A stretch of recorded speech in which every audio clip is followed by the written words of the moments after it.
புரிந்து அல்லாஹ் கேட்பார், உனக்கு வாலிபத்தை தந்தேன், அறிவை தந்தேன், உனக்கு நல்ல ஆரோக்கியத்தை தந்தேன், இவைகளை எந்த வழியில் செலவழித்தாய்?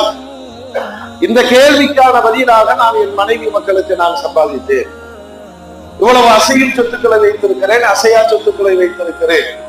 இது கடமை. இதை தாண்டி நீ படைக்கப்பட்டதின் நோக்கம் ரப்பாகிய அல்லாஹ்வை நீ விளங்கி கொண்டாயா, மற்றவர்களுக்கு விளக்கி சொன்னாயா?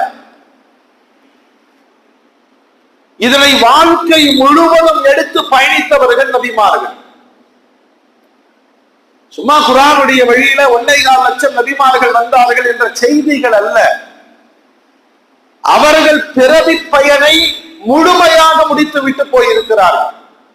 சம்பாதிக்கிற இடத்திலேயும் அல்லாஹ்வை அவர்கள் ஞாபகப்படுத்தினார்கள்.